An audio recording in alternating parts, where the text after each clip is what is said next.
We did our part. You ready? Let's follow along all the comments. Well, good evening, ladies and gentlemen. On behalf of the Village of Cary and the Board of Zoning, Planning, and Appeals, I'd like to hereby call this meeting to order on this Thursday, April the 25th at approximately 7:30 p.m. We have a quorum of members, and at this time, I'd like to ask our Director of Community Development, Mr. Brian Simmons, to please call the roll. Williams? Here. Pippin? Here. Graziano? Present. O'Loughlin? Kretschmer? Jasper? Here. Corey? Here. Thank you very much. Ladies and gentlemen, we invite you to rise with us for the Pledge of Allegiance to the flag. I pledge allegiance to the flag of the United States of America and to the republic for which it stands, one nation, under God, indivisible, with liberty and justice for all. Well, thank you very much, everyone. So, gentlemen, we have 4 petitions before us tonight, and for those that are the petitioners, I'll just try to lay out as best I can the process for you.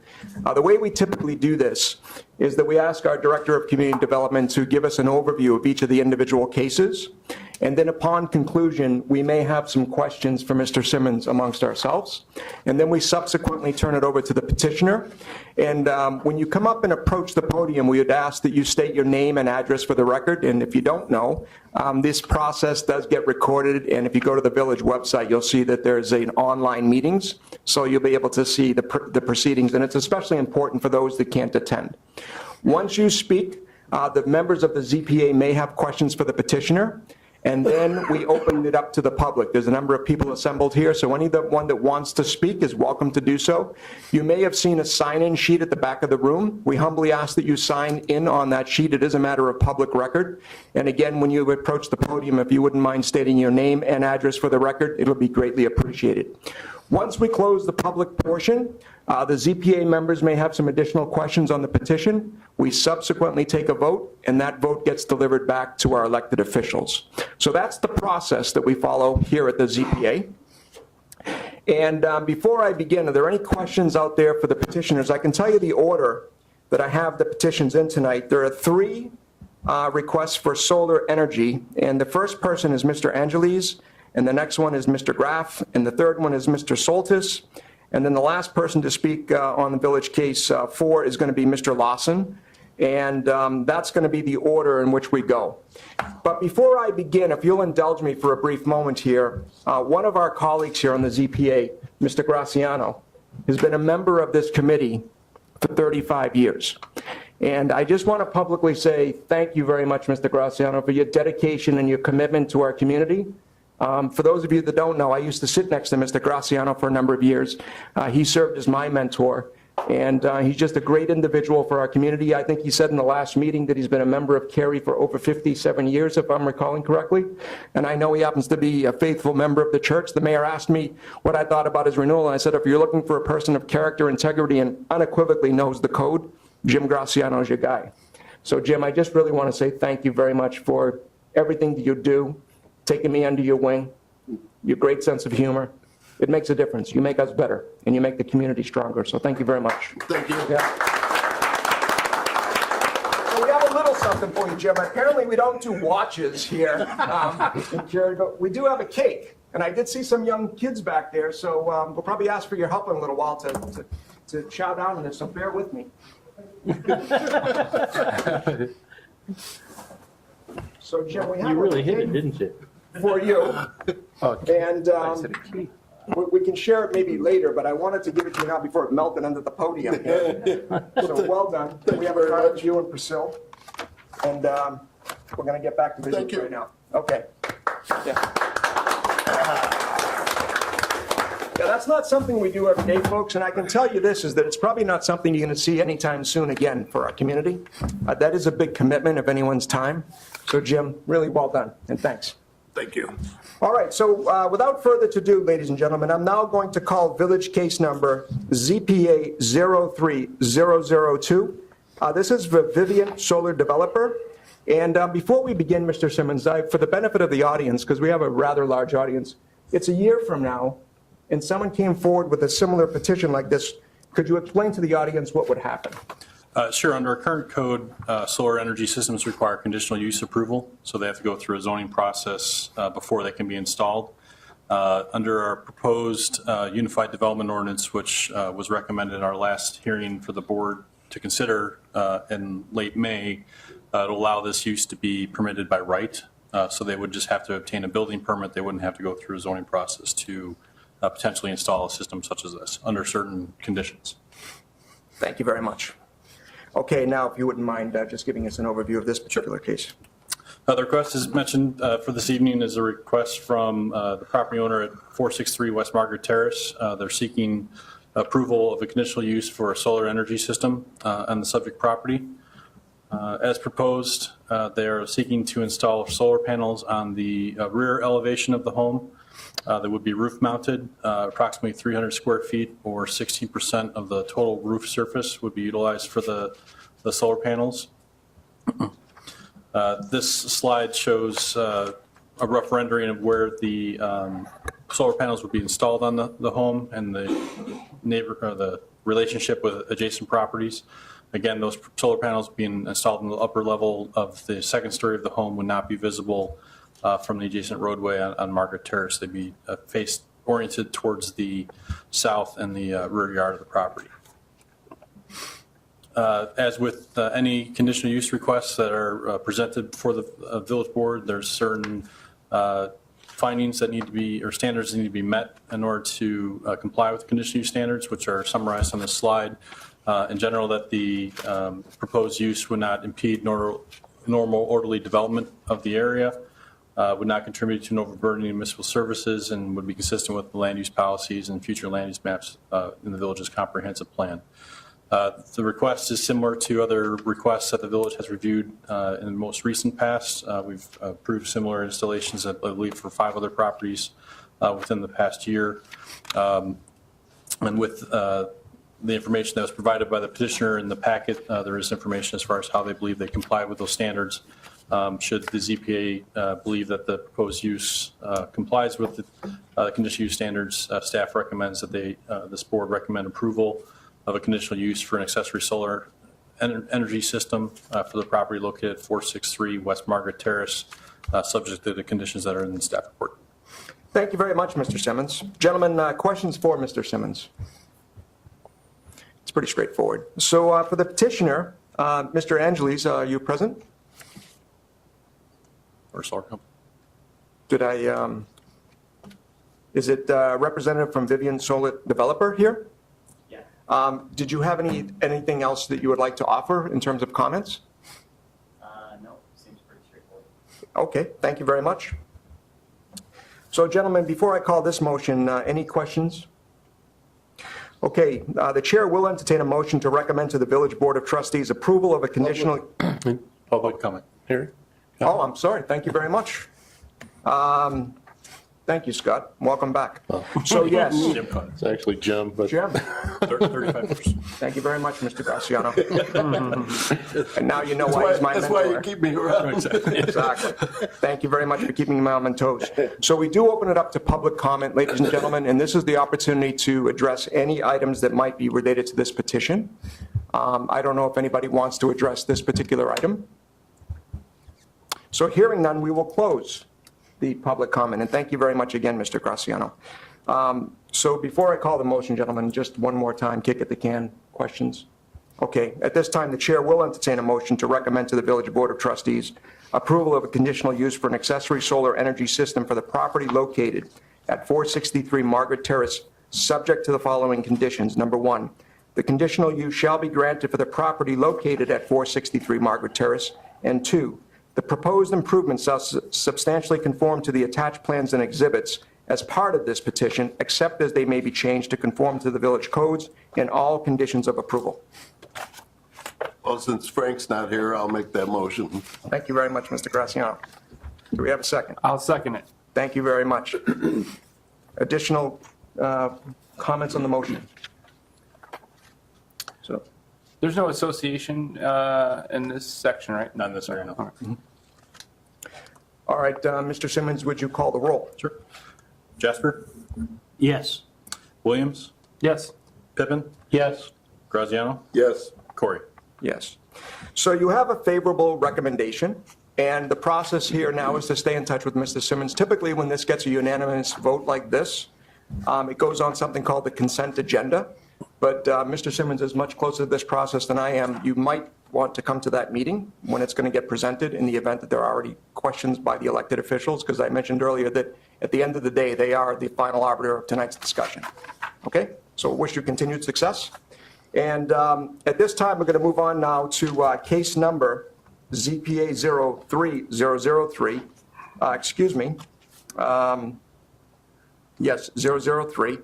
And this is again for a conditional use to install a solar energy system. And over to you, Mr. Simmons. Thank you, Mr. Chairman. Again, the request in this subject property is similar to the previous case. They're seeking approval of conditional use for a solar energy system. Again, it would be installed on the rear elevation facing away from Foxford Drive. As mentioned, solar panels require conditional use approval under our existing code.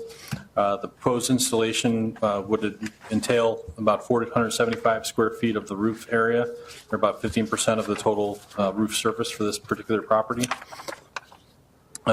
This elevation and roof plan shows the proposed location of the solar panels. Again, would be facing away from the adjacent roadway, and with the presence of the golf course in the rear yard, would not be facing adjacent residential properties without significant distance between them.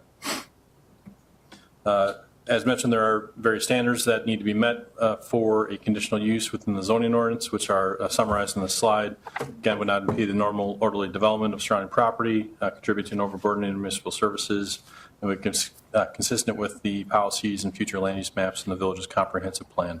The petitioner, in this case, also did provide a written response to those standards, which should be provided in your packets this evening.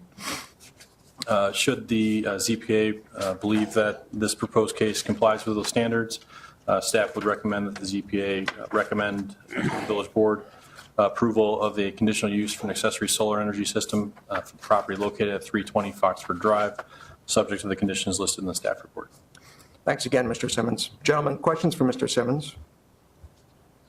So it appears that this petition is also referenced to Vivint Solar Developer, and I don't know if we have a Mr. Robert Graff present. I would see him. Okay, thank you.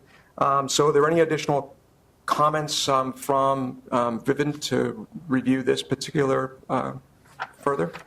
No? Okay. At this time, I will open up to public comment on this petition. Are there anybody in the audience who would like to address on this petition? Okay, we will close the public portion.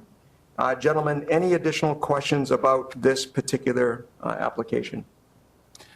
The only thing that's interesting to me is that this house is currently for sale. So I think it's interesting that when we talked before that this could be taken, obviously it's a transfer to the new owner. I mean, you're not going to take it off, I don't think. Correct. The conditional Right. use would run with the land, so as the condition would be granted to the property located at 320 Foxford Drive. So Right. if the property is sold or ownership of the property does change, the new owner would take responsibility for this approval on that site as well.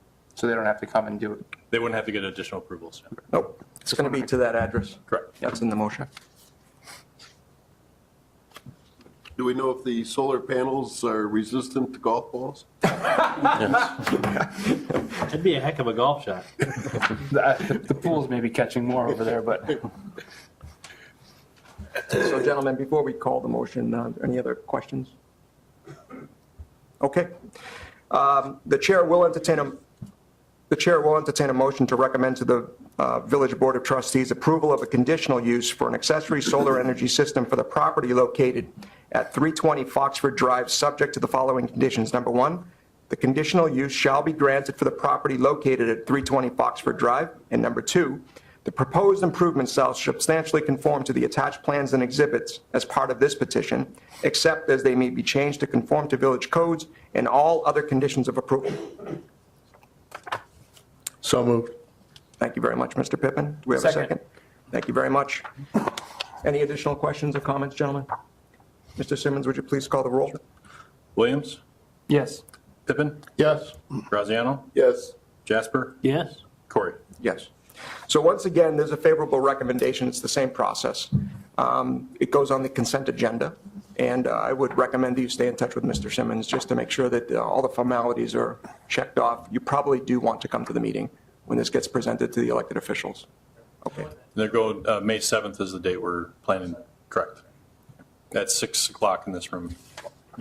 So just as a quick question, if there is, this does have an association, what is the legality or the ruling hierarchy of village, association? So we, from a village, it's a good question. From a village standpoint, we have zoning regulatory control of this area. So these solar panels require certain approvals for the village before they can be installed. An association would have additional regulatory control beyond what our regulations are from a village perspective. So before they would be able to install these panels as part of a permit, they would need to provide written documentation that they receive sign off from the association as well. But the association could have additional regulations beyond what our code would allow. Is there any park district issue? I don't know. No, not for this area, no. So, yeah. Other than being notified. Correct. Sure. Yeah, they've Yeah. received notified of the hearing. Just so everyone knows in the Correct. future if there is something. Mm-hmm. It's a good question. Thank you. Okay, so folks, we're going to move on now to the third petition. This is Village Case ZPA 04001. This is for Bright Planet Solar. The owner is Mike Soltis. It's a conditional use to install a solar energy system. And this is for 403 Wentworth Circle. And again, over to you, Mr. Simmons, for an overview. Thank you, Mr. Chairman. Again, this request is for a similar solar energy system. Petitioners are proposing to install a solar voltaic cell system on the rear elevation of the house located at 403 Wentworth Circle. As previously mentioned, solar panels require conditional use approval within the E1 PD requirement or zoning district. They would be roof mounted again. In this case, would be taking up 24% of the total roof surface and would be installed in the rear elevation, the east roof of this property.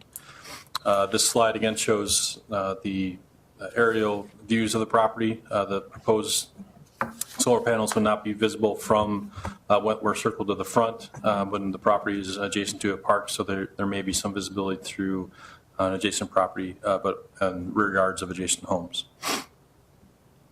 Again, there's conditional use standards that need to be met for any conditional use. This slide summarizes what those are. Again, it would not impede normal orderly development of surrounding property, not contribute to an overburdening of municipal services, and consistent with the policies and future land use maps in the village's comprehensive plan. Excuse me. The petitioner did provide additional documentation in support of how they believe their petition complies with those standards.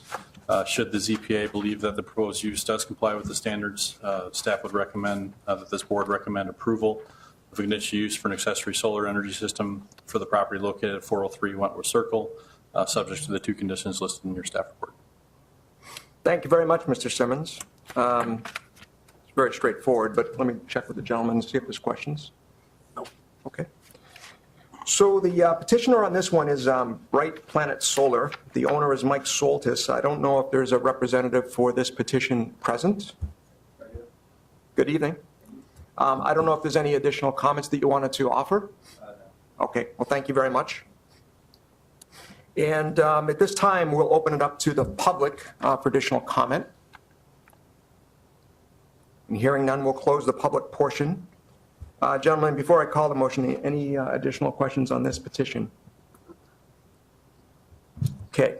The chair will entertain a motion to recommend to the Village Board of Trustees approval of a conditional use for an accessory solar energy system for the property located at 403 Wentworth Circle, subject to the following conditions. Number one, the conditional use shall be granted for the property located at 403 Wentworth Circle. And number two, the proposed improvement shall substantially conform to the attached plans and exhibits as part of this petition, except that they may be changed to conform with village codes and all conditions of approval.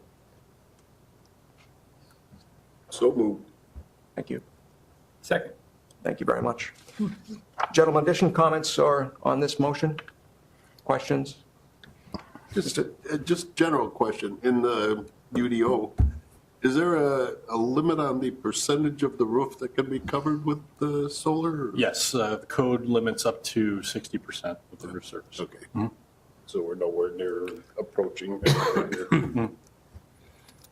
Thank you, Mr. Graziano. Anything else? Nope. Mr. Jasper? Okay, would you call the roll, Mr. Simmons? Pippin, Yes. Graziano, Yes. Jasper, Yes. Williams, Yes. Corey. Yes. Thank you very much. So once again, we have a favorable recommendation, and the process is similar. It gets put on the consent agenda because it was all agreed to. Typically, it gets approved, but it would be in your best interest to be present at that meeting. I think the date would still be the same, Mr. Simmons? Correct, May 7th. Yeah.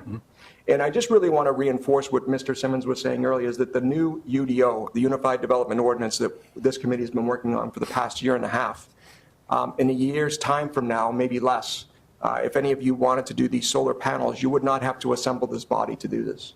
You would go to Mr. Simmons, and assuming it was all in order, he would be able to issue the use permit. So I think that's a good thing for our community. So that's the good news out of all of this tonight. But this is the old process, and maybe in a few months we'll have a new process in place. We'd still love to see you. Yeah, absolutely. Maybe they don't want to see us, Pat. I don't know.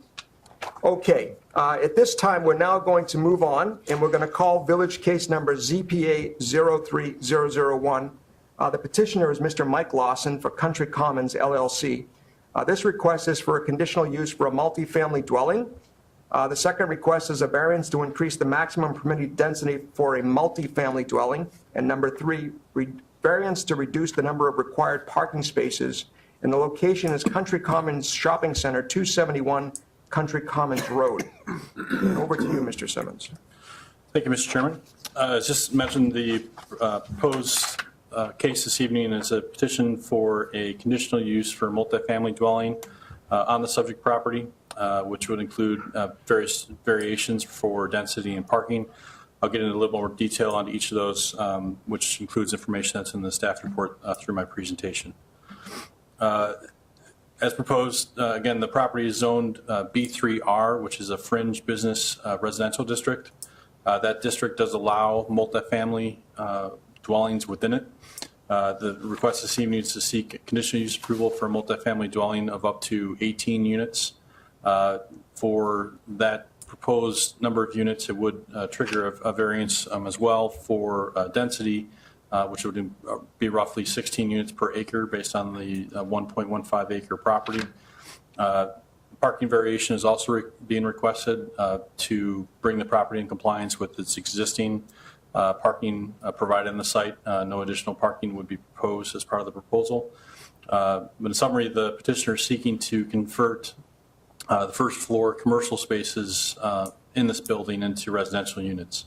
There presently are 8 existing units that are on the second and third stories of the building.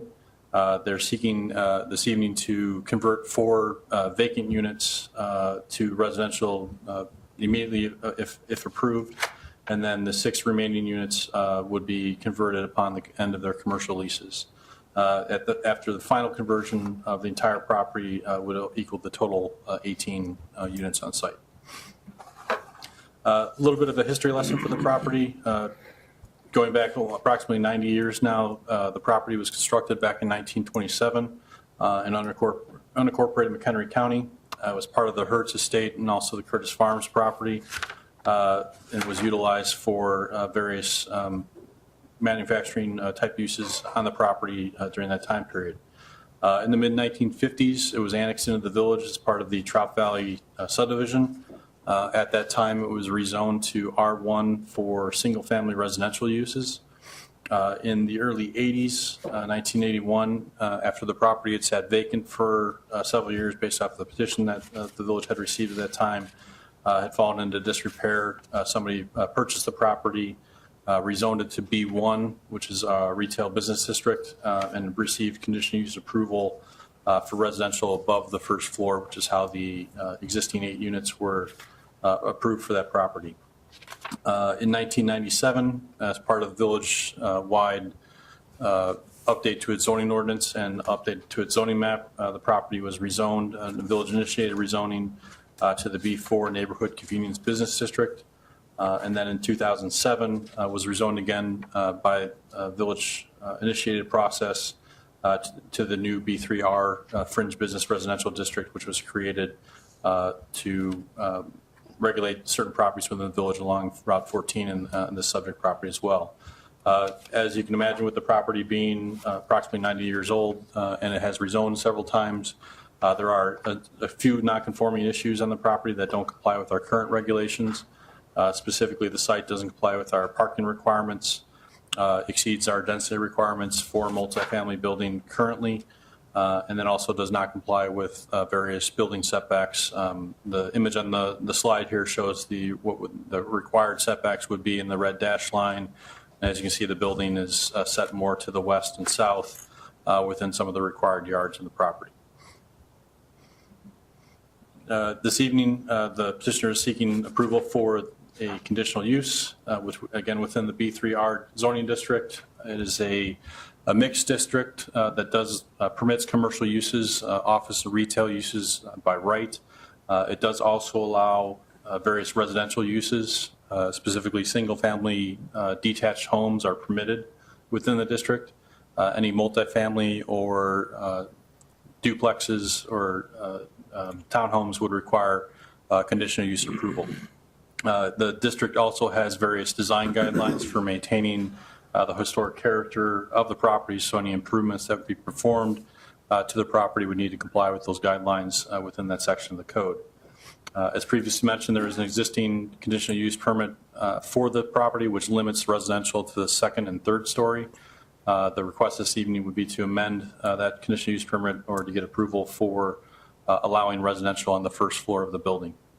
The petitioner is, as part of their information that they've submitted, to provide some documentation that indicates they've had difficulty leasing the ground units for office and retail, basically due to the limited visibility along Cary Algonquin Road for those spaces, and as to make the property more viable, more sustainable, they're seeking to convert those spaces into residential units. This slide shows the location of the 4 units that are proposed to be converted at this time with a proposed floor plan for one of the units. The 4 units are more centrally located in the property towards the alcove, if you will. And then as future tenant leases would expire, the petitioner would envision that they would convert the remaining units on the end of those wings to residential units in the future. As mentioned, the petitioner is seeking approval of a density variation.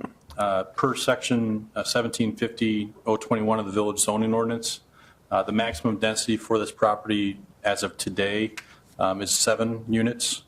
And with the existing 8, obviously it would be considered a non-conforming property as it was existing prior to the development of our current code. The upper right-hand slide, or the table on this slide, shows the both the code requirement density of the 7 units, the existing conditions of 8, the proposed conditions to convert those first 4 units would increase the density to roughly 10.5 units per acre. And then finally, with the full build out at the end of the commercial leases would be roughly 15.5 units per acre, 16 units per acre. Also within the code, there is a provision for the maximum number of units you can have on a ground floor. The code provides for a maximum of 6. As discussed during previous hearings, the staff believes that standard was established for townhouse developments versus more multifamily apartment type projects. So the village has supported waivers to that requirement in the past. Specifically, the 3 of the projects that are listed in table 2 on this slide show projects that have received waivers or variances to that standard to allow additional units on the ground floor.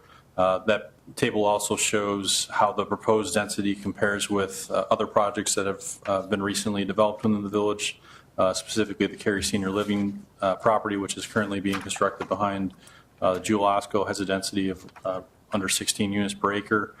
The Three Oaks Assisted Living Facility also has a density of with rounding up to 16 units per acre, and this unit property would have the same if approved with the total number of 18 units.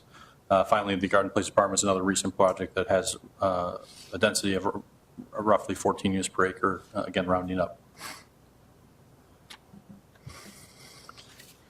The parking variation, which is being requested this evening, again, is related to the property being currently in a non-conforming state. As currently developed, the property has 31 existing parking spaces, which by code, the property is under its current format required to have 44 parking spaces. As our code has changed over time, when the property received approvals for its existing use back in 1980, parking requirements for various properties or developments have changed over time that may have required additional parking to be provided.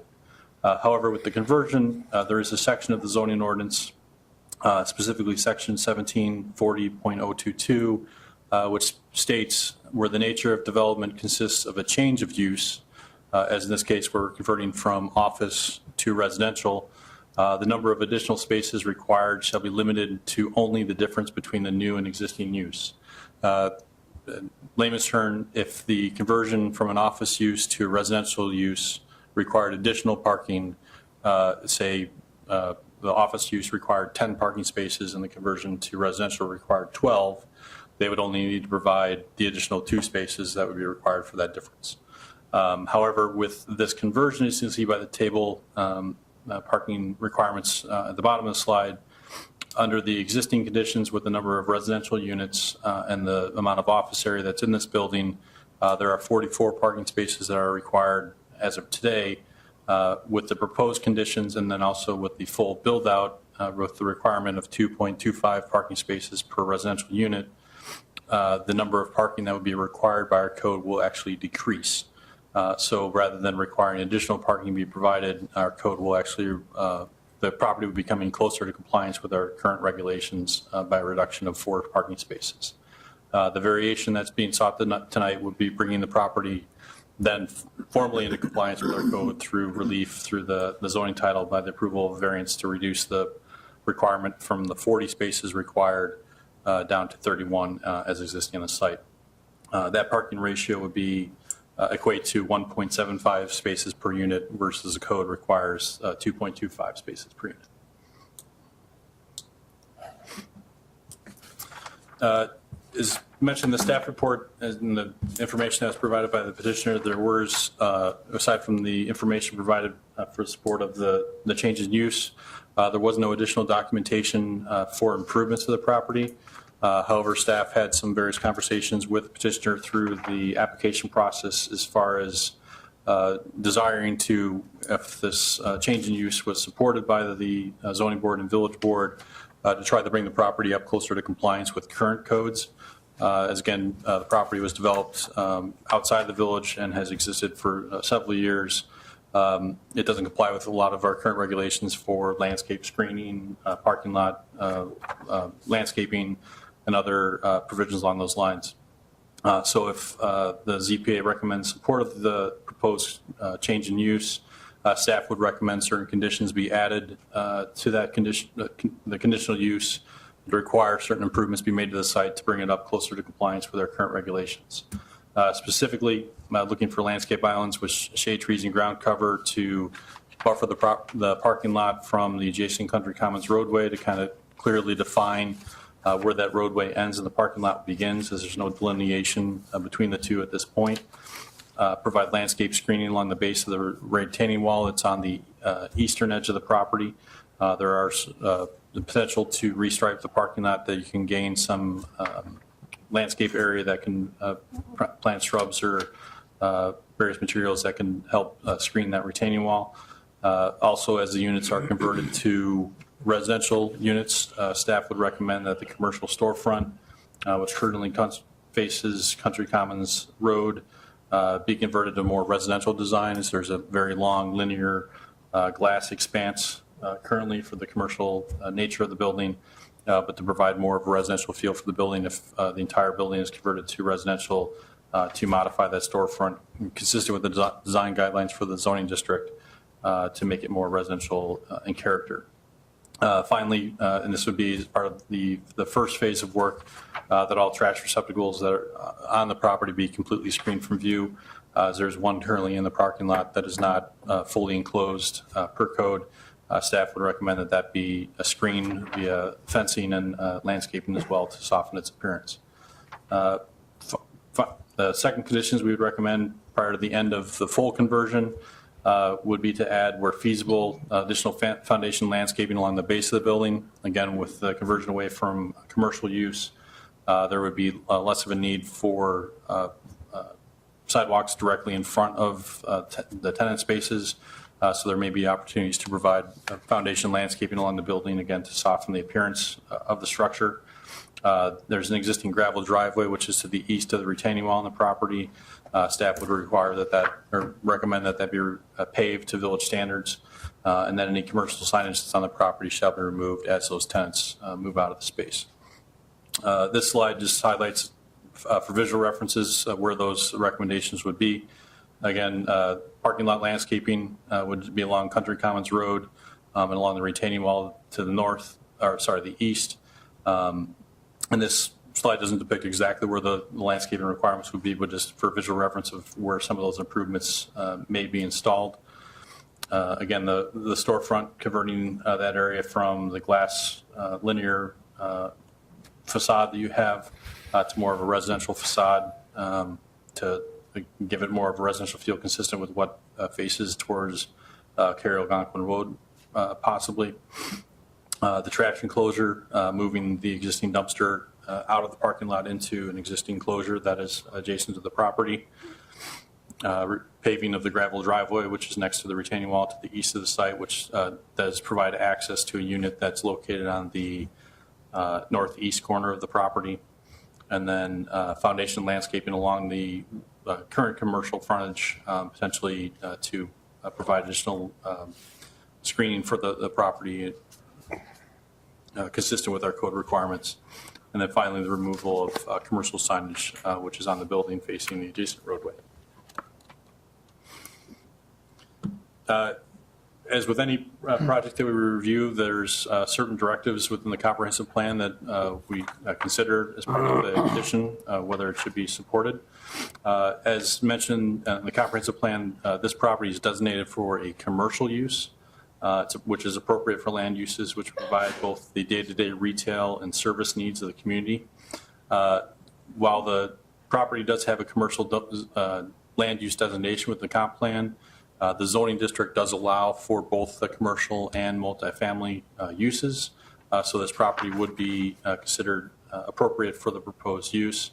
Additionally, the residential framework of the plan encourages the importance of developing additional housing within the community and recommends the placement of any multifamily development along major roads, similar to Cary Algonquin Road, Route 14, Three Oaks Road, and other arterial roadways within the community. The commercial framework plan also identifies this property as a potential node for neighborhood serving commercial that would serve the immediate needs of the surrounding property. That any new development on the property should have a scale and character with adjacent residential, including landscape screening and other elements to blend with the adjacent neighborhood.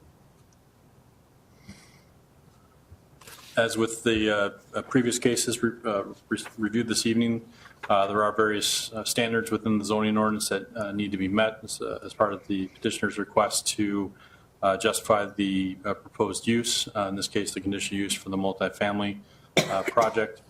This slide summarizes those. Again, will not be detrimental to or endanger the public health, safety, or general welfare, would not substantially diminish or impair the values of property within the vicinity, not impede normal orderly development of surrounding property, and consistent with the policies and future land use maps in the village's comprehensive plan. For the variations that are requested, again, there are separate standards for the two variances for the density and parking requests, which would need to be met by the petitioner in order to support the approval of those variances. Specifically, the hardship was caused by unique circumstances relating to the land and not to the general conditions of the district. The property in question cannot yield a reasonable return if permitted to be used only under the standards in the title.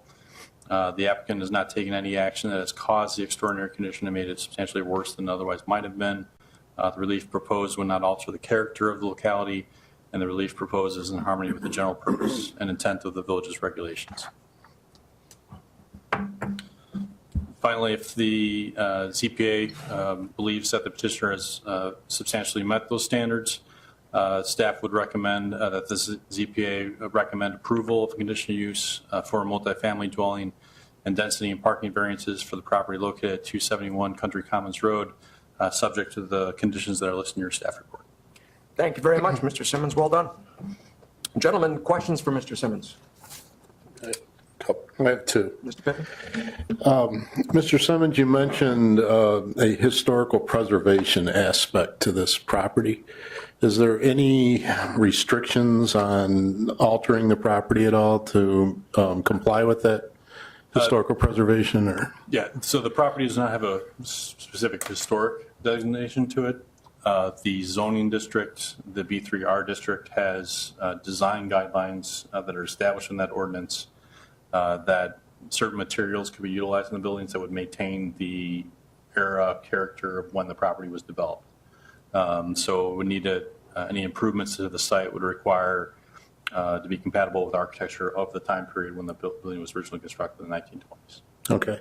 Second question is, could you briefly explain how the number of parking spaces required, how that is determined? Sure. So from I'll go back to the slide in this location. So from a code perspective, there are certain number of spaces that are required based on the use of the property. In this case, number of residential units, the code requires a certain number of spaces for each residential unit, which is 2.25 spaces. For the office area, it's based off the square foot of office area. So it's one space per 300 gross square foot area.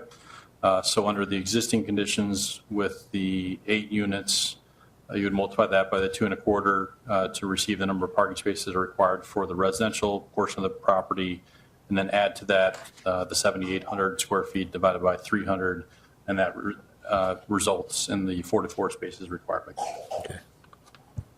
Thank you. That's all. Thank you, Mr. Pippin. Gentlemen, other questions for Mr. Simmons? Continuing on with the parking, just to clarify and make it clear, you say there are 31 spaces, yet I'm looking at the second to the last page, and there seems to be a lot more than that lined. Now, this doesn't necessarily mean it's fact, but what's going on? From a review of the area of the property, there's 29 existing parking spaces that are striped in a lot, and there are 2 handicap spaces. So the number of parking spots that are on the property as of today are 31. Okay. So the plan. So to get to the 40 that they've outlined here, or whatever the number is, Yes, 40. would that require the striping, as you called it, to be too narrow for the cars of today? I mean, it'll go from 10 foot to 8 foot? Yeah, these parking spaces, I see what you're referring to on the survey plan. The parking spaces that are in there are marked as 9 feet by 20 feet. I don't know if the existing spaces are that exact same dimension on the site. It's potential that they could be wider than what the code minimum requirement is. So if they're 10 or 11 feet, then it would reduce the number of spaces that you can put in the parking lot. So if this plan is accurate, there may be the potential to add more parking on that property. Again, with the way it's currently striped, you do have both the aerial.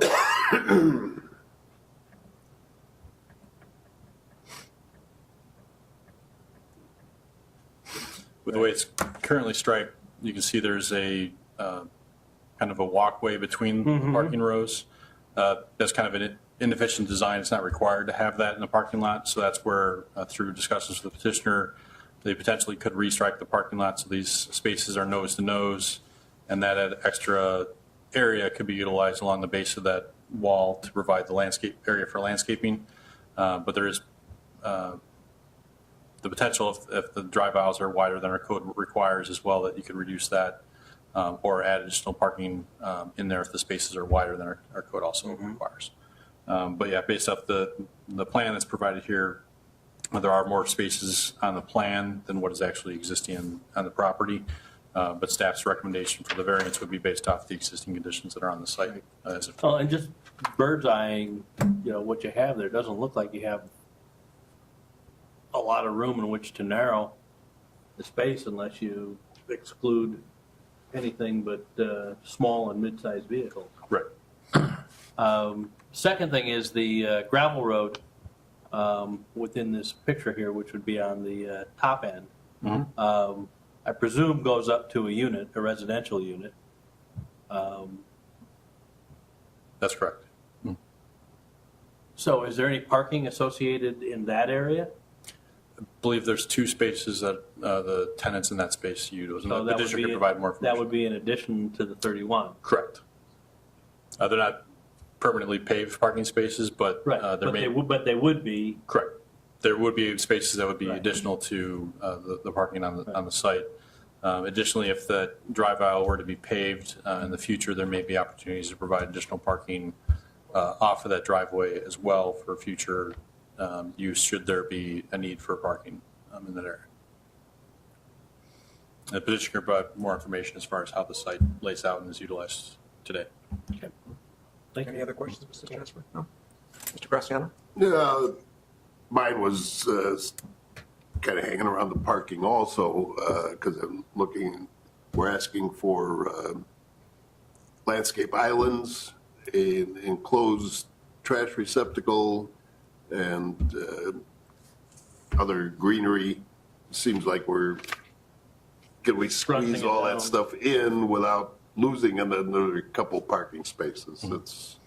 That was my concern. And looking at the aerial here, as Pat noted, those look pretty much like standard sized parking spaces to me, not oversized. So And I don't know that. 8.5 or 9 foot, whatever they are. And to both your points too, I don't know the date of the specific plan here, but looking at the roadway configuration today, the road may have been widened to add the second turn lane exiting out of Trout Valley, where you have the 2 turn lanes coming out.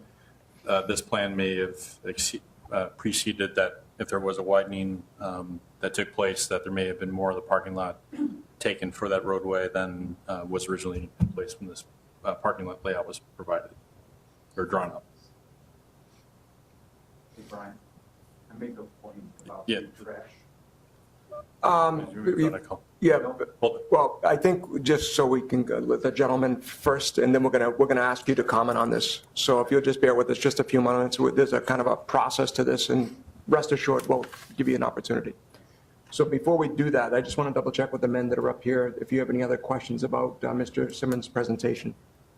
Just one. If we added parking spaces, we would have to add handicap parking spaces as well, wouldn't we? Not until we get to 50. Not till we get to 50, okay. Correct, yeah. I couldn't remember what the cutoff was. All right, thank you. One for 25, 2 for 50. You sound like an engineer. Traffic engineer. Mr. Williams, did you have any questions? No, I'm good. Okay. If So I may, Mr. one more, I'm sorry. Please. And this just goes to, we're, dealing with a 92-year-old building that, as you've gone through the history, just from the village standpoint, not really a ZPA concern, but, construction materials, updated electrical, life safety, since these are apartments, those kind of things. How are those addressed within the permit process?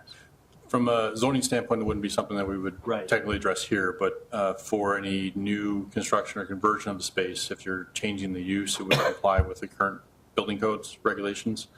So there may be requirements for upgrading or providing, fire alarms or additional response systems in the building. The electrical may or may not require upgrading, depending on how much of that is modified through the conversion of the space. Obviously, right now they're commercial offices, so there's less probably service in that area from an office use standpoint, more open spaces. If you're converting more to residential, if there might be more improvements from that standpoint, but they'd have to comply with current regulations from an international building code perspective. But the code would allow for certain provisions based off the age of the structure that they would be not grandfathered, but there'd be certain reductions in the code requirements versus an absolute new construction. Okay. Thank you, that's all. Okay. So, Mr. Simmons, I do have a couple of questions for yourself. So I'm actually looking at your printed diagram for the benefit of the audience. I'm looking at the residential idea, which was slide, there you go. And I'm looking at this unit here, Mr. Simmons. I'm assuming the one that's highlighted on the top left, for those of you looking at this, that's the one facing Cary Algonquin Road? Correct. Cary Algonquin Road is the frontage of this building. On Yes. the side. So my question is, as it relates to, I'm looking now at page 2 of our petition, and what I'm trying to determine from this slide and looking at some of the other ones that have been approved, Cary Senior Living, Three Oaks Assisted Living, Garden Place Apartments, the distance between the street and the unit, because that looks pretty tight to Cary Algonquin Road, from what I can gather. Correct. So from a setback standpoint, let's see if I can find the plat of survey. The property line, as you can see in this image, is right along the front of the building. There's actually about a foot or so of a setback between the foundation line and the actual property line along Cary Algonquin Road. How far that is to the street edge, I don't know that exact distance, did not measure that, but there's right-of-way in that from the building until you get to the existing edge of pavement, but the building currently sits at that approximately 1 foot line off the existing property line to the west. Well, let me ask the question a different way. Would you say that some of these other examples that are in page 2 here, They have much larger setbacks for certain, for those specific properties that are referenced in the report. They're different zoning districts, have different setback requirements. They're newer developments, so they were not pre-existing buildings that were converted, Yeah. as is in this case. They were new construction that complied with certain various setbacks. And on this slide, as you can see, the required setback for the front yard along Cary Algonquin Road would actually be 15 feet for a new building to be constructed here, which, again, the property is currently not conforming from the standpoint that it was developed prior to those regulations being in place. There are other instances in the community where we do have buildings that are at a 0 foot setback line, more within the downtown, the B1 district. Right. So from a setback standpoint, specifically that property line is 1 foot off the back of the property line, probably 15 feet, I'd say, to the edge of pavement, if I were to guess, approximately. and I'm just double checking this other slide here that you were referencing. This is the proposed parking layout. Is the 40 spaces here? That's based off the plat of survey. That's a plan that was submitted for the when the building was converted, I believe, back in the 80s to that commercial use. So that was the layout that was existing at that time. It's not indicative of what is proposed. 31 spaces are exactly based off what is existing on the site today. There may be, as response to Mr. Jasper's question, there may be the ability to restripe in some regards to gain some additional spaces, but I think the 31 spaces is more accurate versus the 40 spaces proposed, shown on that plan. 33 if you count the current gravel. Yeah. Correct. Okay. Thank you very much, Mr. Simmons. So, gentlemen, before I turn it over to the petitioner, any other comments for Mr. Simmons at this time? Okay. So just so that we're clear on the process now, we're going to turn it over to the petitioner. And what I would humbly ask once again is that any additional comments, please state your name and address for the record. I know a number of you are here to wanting to speak, and we'll address that in just a moment. But for the petitioner, is there additional comments you would like to offer at this time? Well, my name is Mike Lawson. Mike, would you approach the podium, please? Sure. Thank you very much. Mike Lawson, and Jay and I are partners in the building, Jay Kim. And I was just going to point out where the trash receptacle would be moved to along with some possible additional parking. The building was updated in 1988, so it's all conduit for electrical and circuit breaker technology. So it's not old fuse panel technology or anything like that. The plumbing is all galvanized. We've upgraded a lot of it in the last few years to copper where we could. So if I could, I just want to show you Please. about the parking situation. I don't know if you guys can see this. Well, they have a diagram on there. They're looking at the parking diagram. Over there, Yeah, too. it's whatever's convenient. We have the trash receptacle right here, right now, so, and this is where possible parking is. We can move it up here. We have a half an acre to the, what would that be, east. And so, as this gets paved, like you said, Mr. Jasper, you've got at least 2 extra parking places here, and you could put parallel parking, or I'm sorry, angled parking in this way, because we have plenty of land, and that would give a lot of additional parking if needed. So I'll start with that one, Mr. Lawson, is that you see that there's some questions about that. So it looks like your petition requires an extra 9 spaces from what I'm gathering tonight. And I think that's part of the question. In other words, there'd be several in that direction you were just pointing to. Where do the rest come in? Because you need an additional 9 spaces. That's what you're asking for. Well, there's actually the residents like this spot, but they drive, there's a drive-through there, but you can technically get rid of that and put 2 additional spaces there also. But, you know, like I said, the land is already there, the building structure is there. It's really, there's not much that we really can do to add to get comply to those standards. Right. But you have to take into consideration that this was built, you know, back in the 1920s. Yeah, that's a fair comment. Did you have other comments you wanted to make, gentlemen? So before you adjourn, let me just double check with the gentleman sitting to hear if there's questions for yourselves as the petitioner. I do have, please, Pat.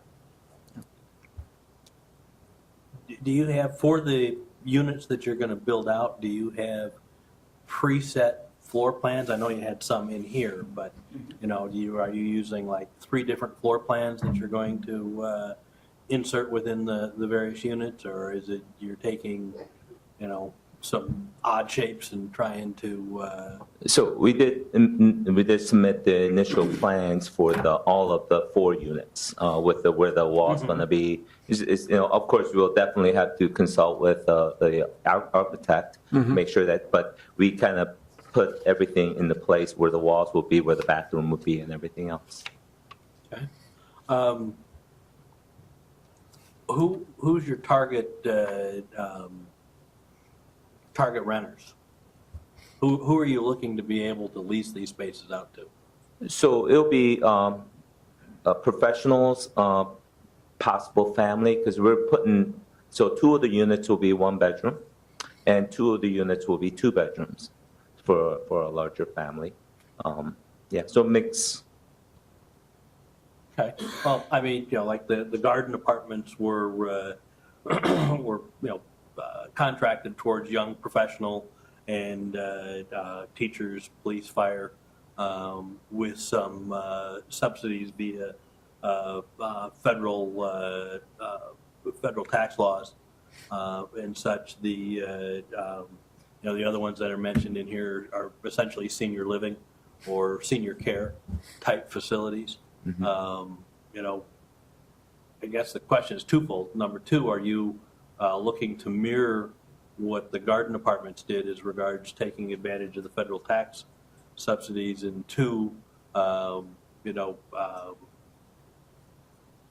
is it targeted, you know, again, you said professionals, which I guess I can just shut up and take, but, you know, more so younger professionals, senior citizens, you know, what do you think the need for that area is? We think that it's going to be more towards professionals because of the proximity of the metro station. It's like less than 3 minutes drive from the location. So we're mainly targeting the professionals, maybe with a little, small family, possibly. Because the current residents right now are that. Okay. Yep, and the main thing is that we didn't want to change the structure of the building. We just wanted to kind of, what was there, we would kind of modify a little bit, and then just turn it into an apartments. And from a, So most- I'm sorry, go ahead. Most of the exterior work is going to be done on the interior of the, around the parking lot and such, which is mainly set for commercial. Yes. The exterior or outside, like what's facing Cary Algonquin Road, you're not planning to do a whole lot of exterior. No, we'll just probably replace some windows and stuff, to the modern windows, but other than that. Okay. And to Mr. Jasper's comment, it's planned to be a market rate rents for this establishment?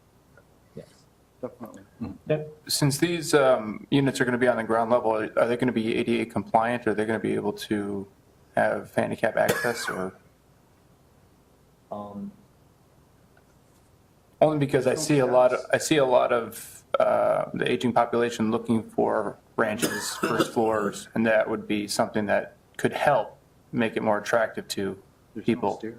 Yeah, there's no step to the first, there's no steps to the first floors. That's what I could, no, I don't. So yeah, just as long as obviously like the doors on the inside of the units obviously have to make a certain, have to be 40, was it? Yeah. 42? So just as if you are going to, obviously first floor, it might be something to think about. Any other questions? please? I do.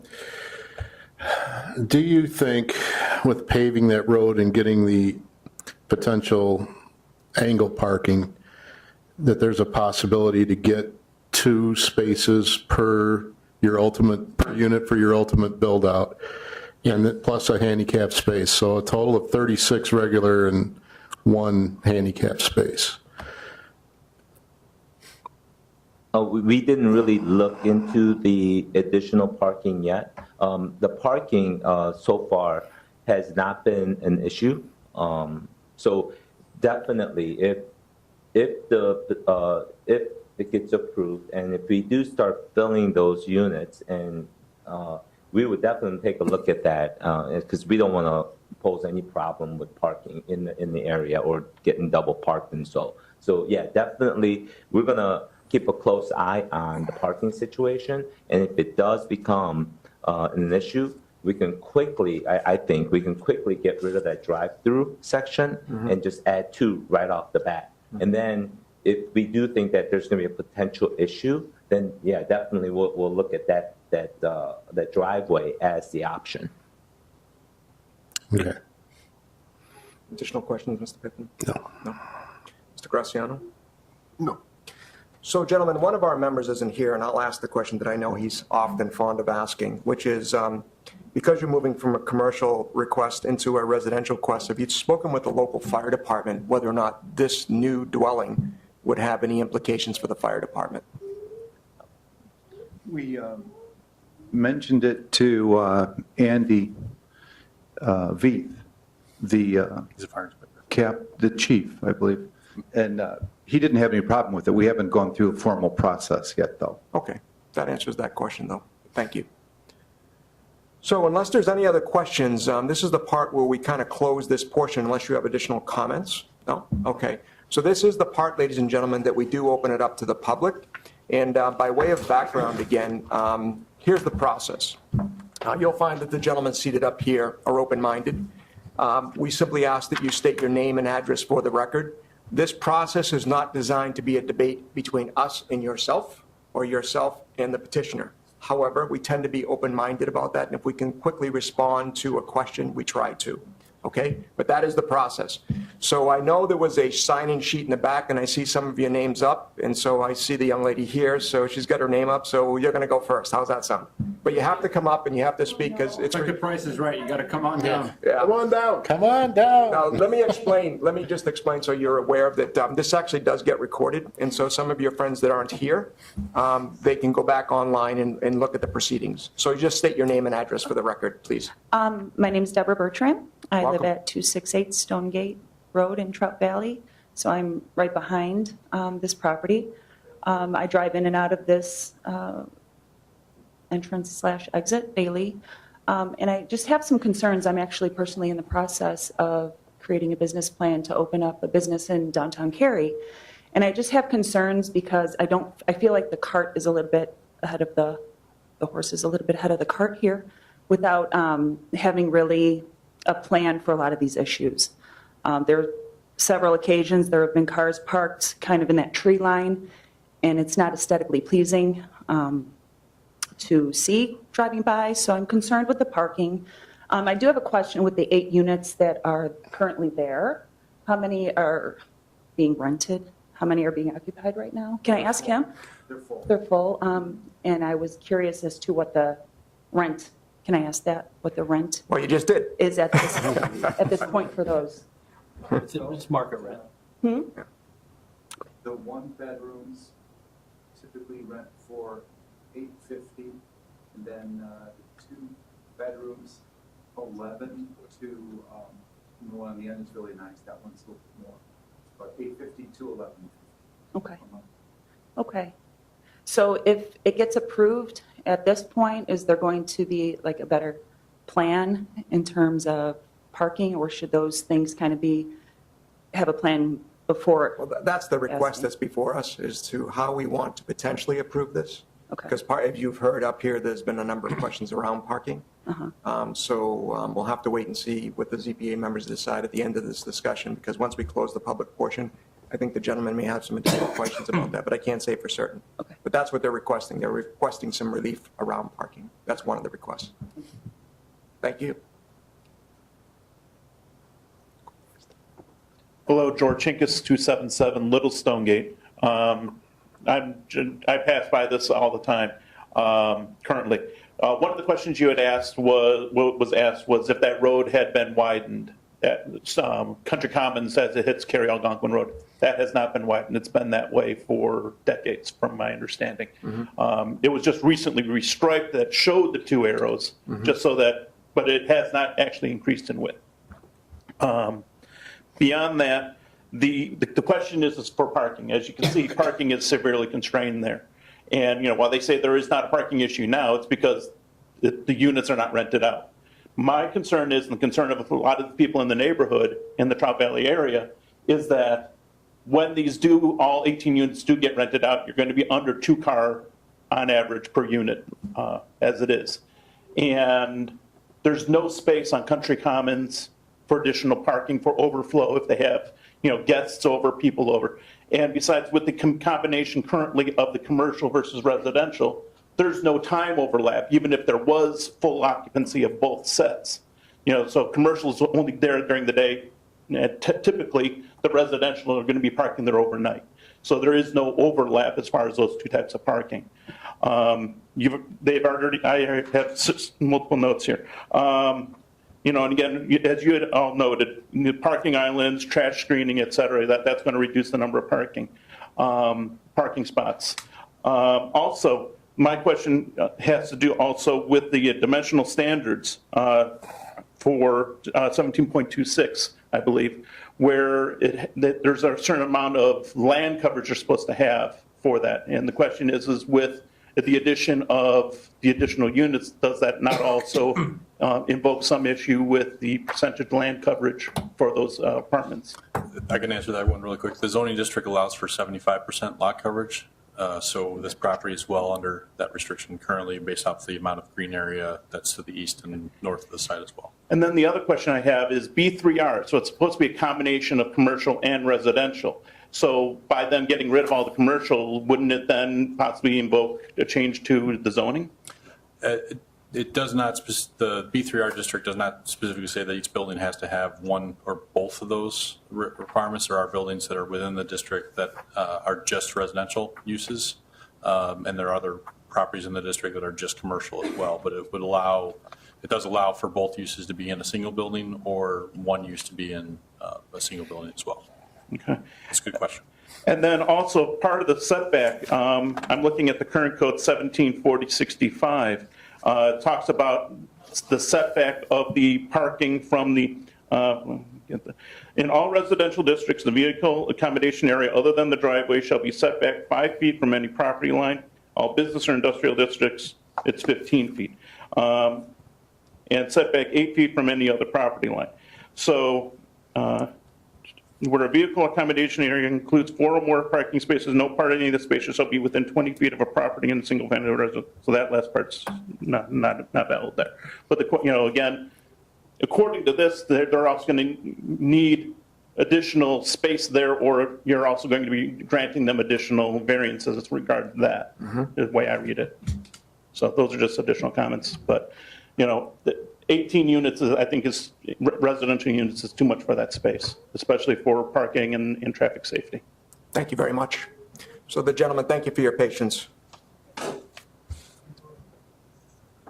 Hi, my name is Bob Baker. I live at 72 Bluff Road in Trout Valley. And the first thing I want to say, well, thank you for letting us address you. And I also want to commend your staff because I love the site improvements. I think the site improvements would really add to that, the building there. And I don't want anyone to think, more residential there would be better and more appealing than, I think, empty storefronts. The first problem is the one that you've all addressed, and we've heard as well, is the parking. The concern with the parking really is the fact that there isn't any overflow. So one, you wouldn't even have enough for the people who live there, then guests, parties, or whatever. Carroll-Algonquin, clearly you couldn't park on Carroll-Algonquin. In Country Commons, it's a 2-lane road. You couldn't park on Country Commons. This discussion of the area, the paved area, and putting the parking spaces there, and you had asked earlier about the homeowners association versus the village requirements.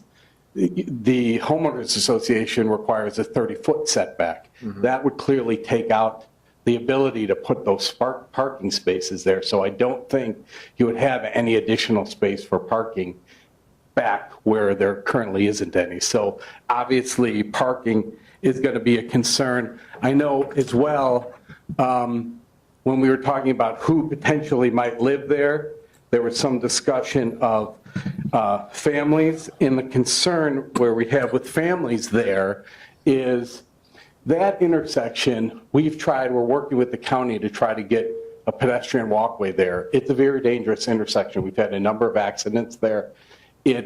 Because Carroll-Algonquin, they're coming from the Algonquin area, they're going 45 miles an hour. It slows down, but right when you're coming down the hill, does it slow down? There's a 7-Eleven right across the street. You have family there, young kids, they're going across that street to go to the 7-Eleven, and you got cars whipping down the hill. So I think that is something that needs to be taken into consideration as well. I know also that you had raised the question in regards to ADA, and I'm talking way out of my head here, but if you do a major expansion that they want to do or rehab, wouldn't the whole building now need to be ADA compliant? There's no elevator in that building. It's a 3-story building. I think that needs to be figured into the concern as well. Let's see what else I marked down. I think that might be it. But again, I don't want anyone to think that, the neighbors are totally against the concept. It's just making it so it's accommodating for and safe for the people who would be living there as well as those who live around it. Thank you very much. We appreciate it. Is there anyone else in the audience? One last thing I remember. Yeah, all right. Another consideration in regard to the parking, I forgot. In the roads in Trout Valley are too narrow for the buses to go in. So the buses stop in that parking lot. Now, maybe that isn't a concern for the owners, and maybe it shouldn't be, but that's just a factor that the kids are picked up for school. Those buses stop in that parking lot, which now would not be possible either. So another consideration. Thank you. Thank you very much. Please.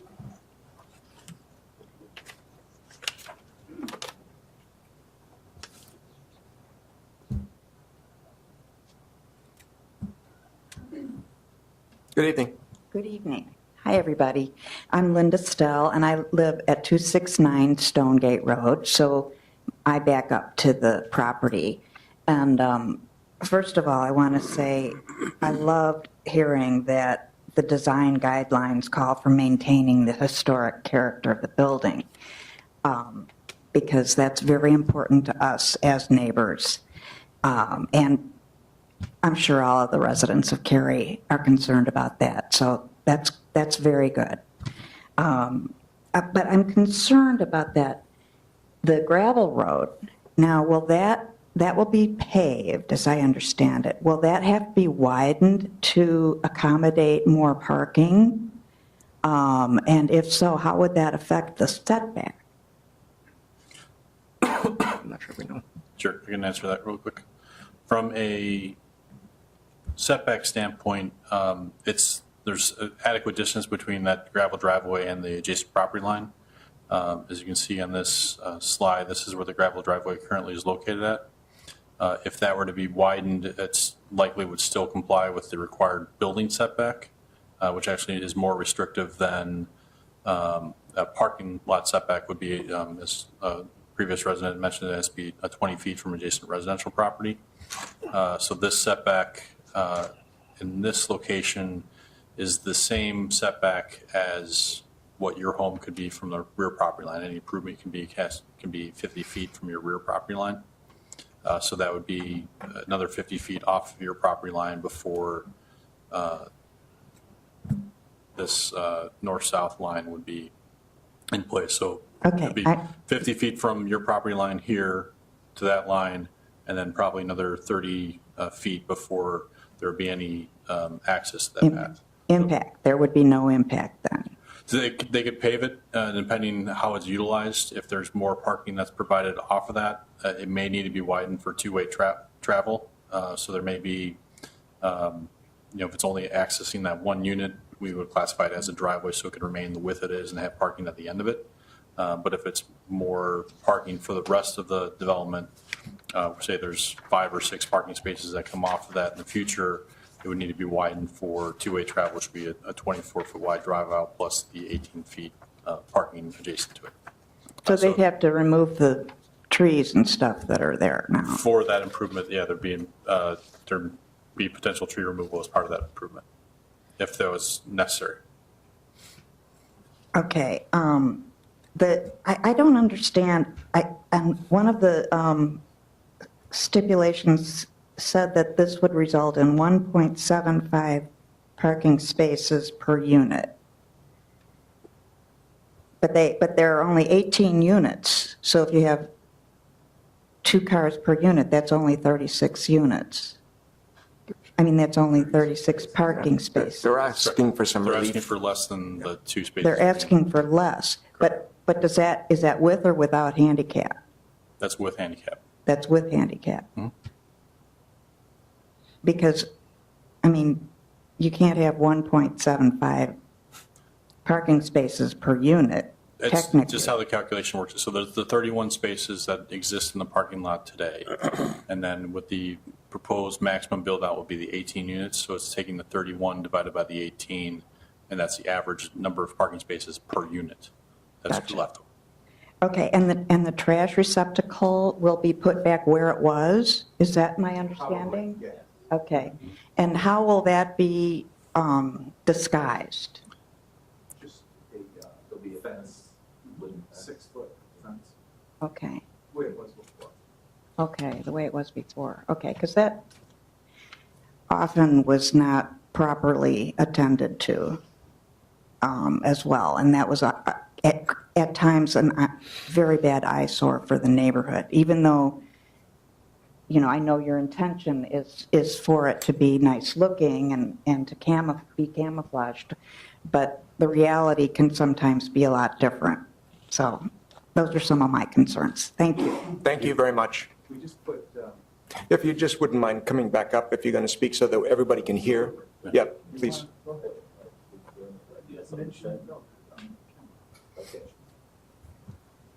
Yeah, we've noticed, I've noticed that there's a lot of dumping going on at that dumpster.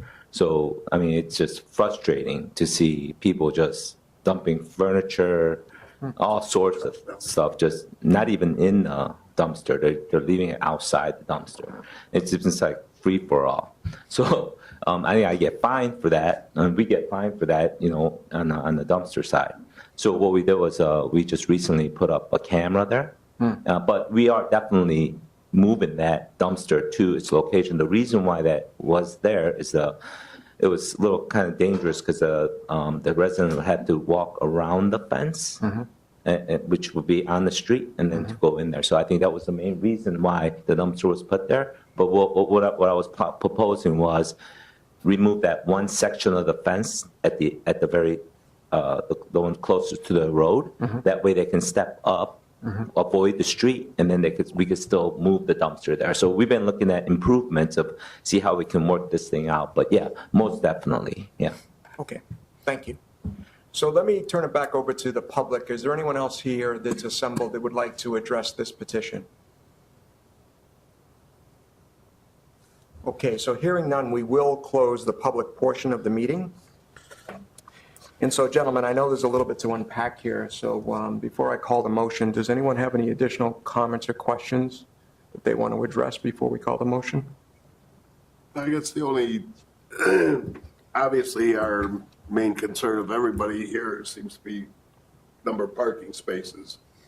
As part of our motion, not necessarily making it a condition, but can we suggest strongly that we investigate, since we've got I think Mr. Lawson said he's got a half acre of property to the east.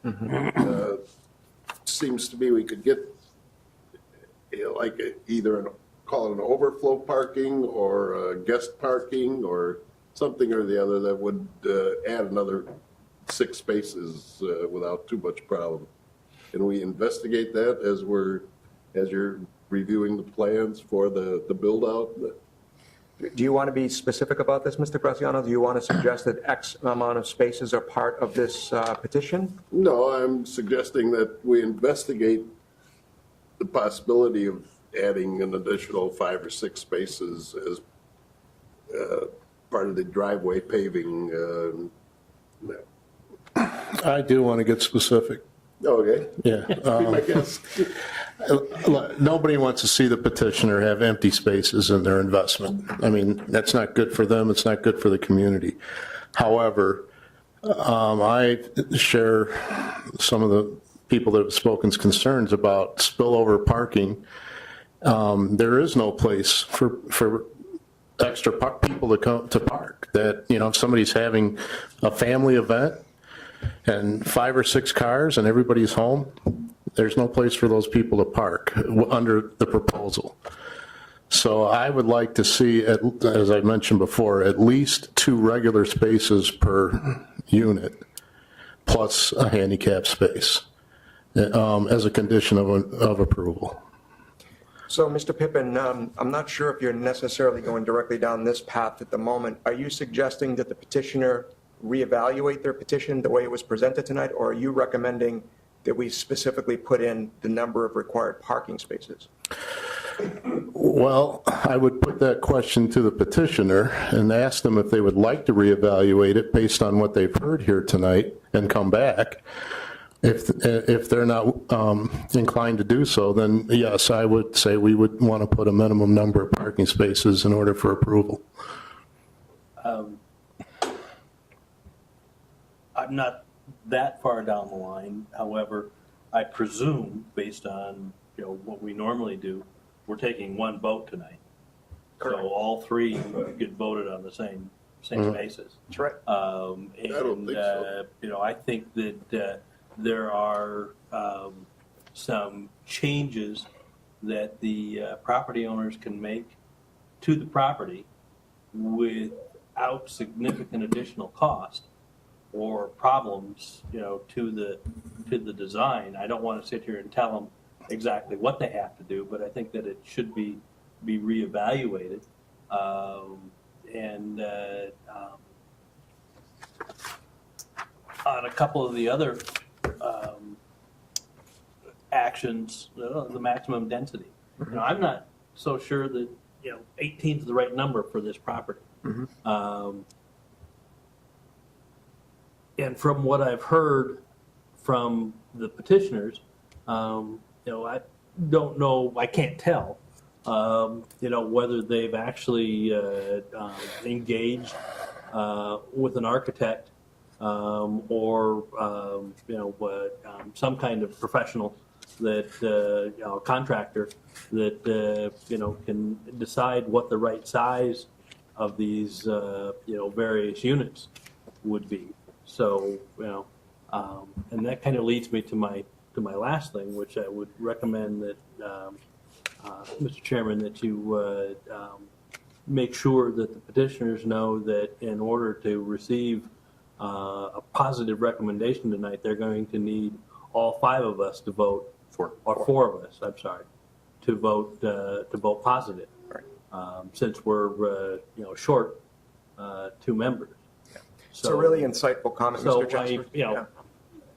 So I'm not sure they're ready to go forward. Is my, and I'm definitely when it comes to the parking, I would ask, or not necessarily to the parking, but to these petitions that or actions that if we're going to go forward tonight, that we take them up one by one, because I'm not ready to move on the parking. I think that's something that's very simple and can be solved with some additional thought.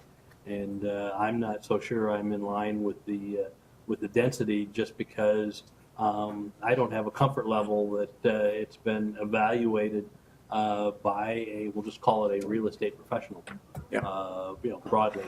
So that's kind of where I'm at. I appreciate your concern, Mr. Jasper. So to our petitioner, just to help you unpack a little bit here, because this is a very thoughtful group that I think you're hearing some of their comments, and we're also listening very carefully to the public.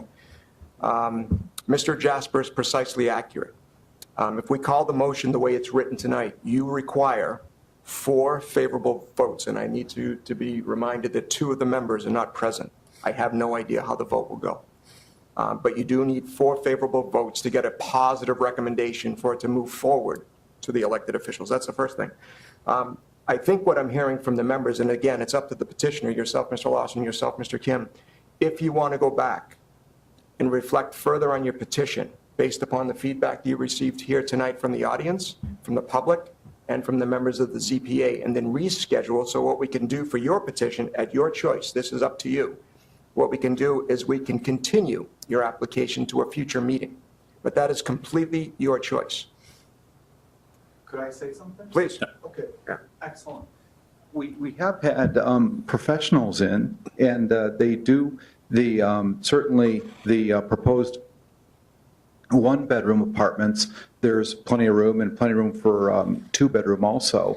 But what we're asking for tonight is for just approval on 4 office suites being converted to apartments.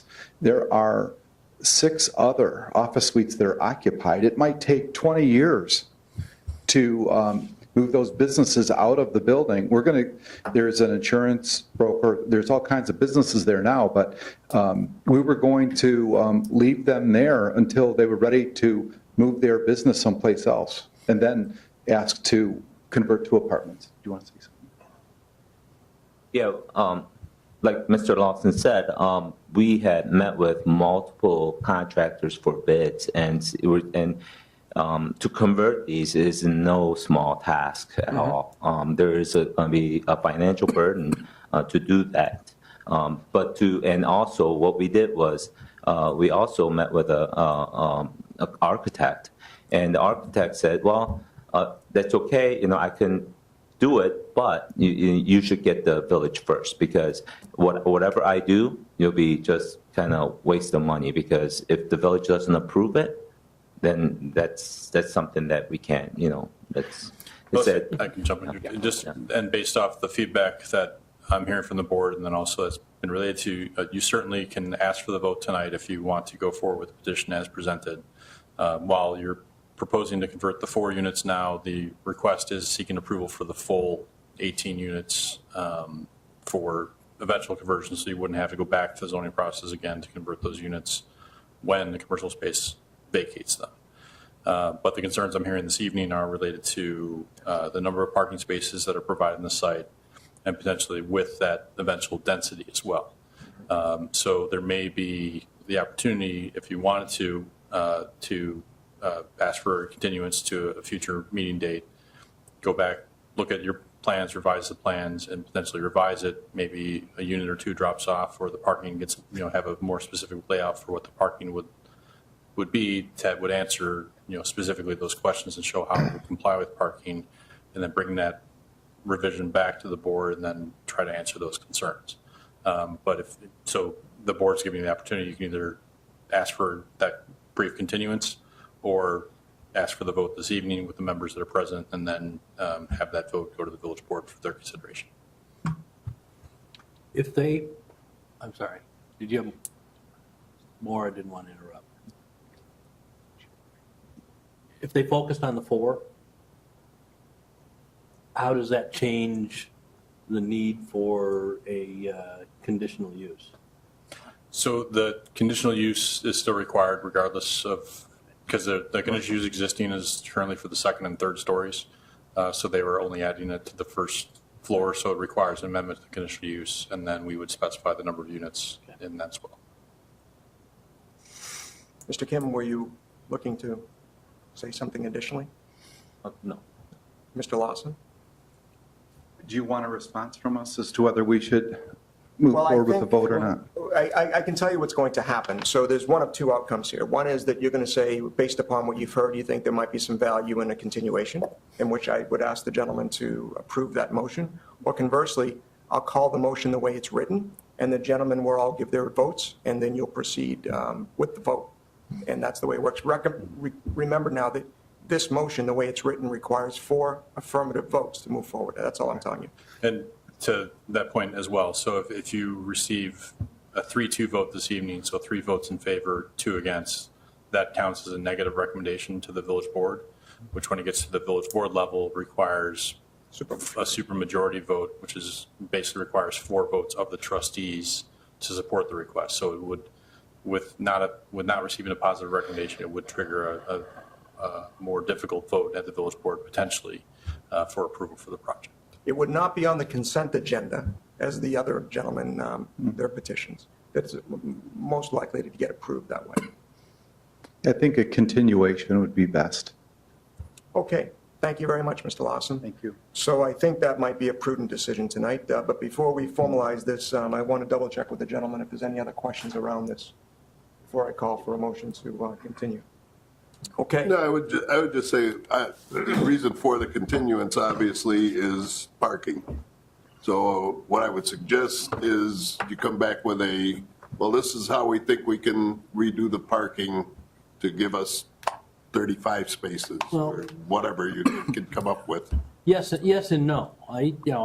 To me, density is still an issue on this, and it kind of goes, back to somebody said cart before the horse. Your architect tells you don't spend your money until the village board knows that you're going to, or gives you permission to go with your idea at this standpoint. As a member of this board, I'm telling you, I want to know what your plan is. I want to know, has somebody actually sat down with the skin of this building and laid out the units that you've got, and that you can do it, and that you've got the capability to do the proper plumbing and the proper electrical, and that the size of the units as compared to the units that are marketable, like Mr. Simmons said, it's market rent, so you're competing against a marketplace, or the units you're going to be able to put in, going to be able to compete against what the market is offering. And you don't know those things right now, and I don't know those things. So it's hard for me to decide on density without knowing those things. Right. And, one thing that, I do want to say to the board that, we're not changing the amount of units. The units are still the same as it is today. So the density has always been the same as it is today. All right, well, gentlemen, one other comment I just want to share so that we're highly transparent with yourselves as the petitioner, but also for the audience. As I mentioned earlier, we are well into approving something called the UDO, the Unified Development Ordinance.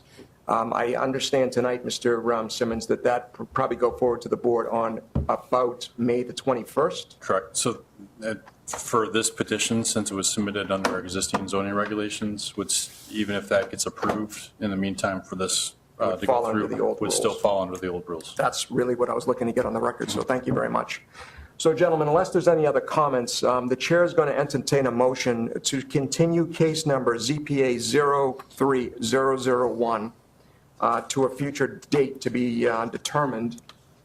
We need to determine that this evening. Yeah. Would a month, so if upcoming board meetings, this board meets the second and fourth Thursday of each month.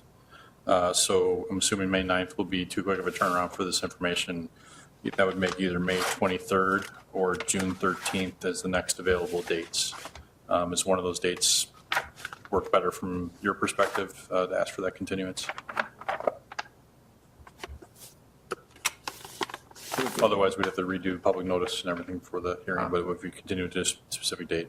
23rd. 23rd? Okay. So the recommendation would be to continue it to May 23rd zoning board meeting. Thank you very much. So that's the motion, gentlemen, to continue ZPA case 03001 to May the 23rd. So moved. I'll second. No. Thank you. I'll let the 35-year-old vet do it. Yeah. Okay, any additional questions on that motion? And if not, Mr. Simmons, would you please call the roll? Graziano? Yes. Jasper? Yes. Williams? Yes. Pippin? Yes. Corey? Yes. So we're going to continue the case. I think, once again, gentlemen, thank you very much for your thoughtfulness. I think we got to the right place, once again, on all of these motions tonight. And before we conclude, I just want to check with the gentleman if there's any other things that you wanted to discuss. Just let the public know as well that the hearing will be continued to May 23rd. It'll be 7:30 PM in the same location here as well. There will not be additional public notice that gets mailed out for that meeting. So if you want to come back, that's the date that will be established. If it does get continued again, we'll update it on our website. But that's the date that the hearing will be continued to. Thank you very much, Mr. Simmons. So, gentlemen, the chair will now entertain a motion to adjourn. So So moved. moved. So, Mr. Simmons, we're going to adjourn our meeting, and thank you very much, ladies and gentlemen, and we'll see you back again on the 23rd.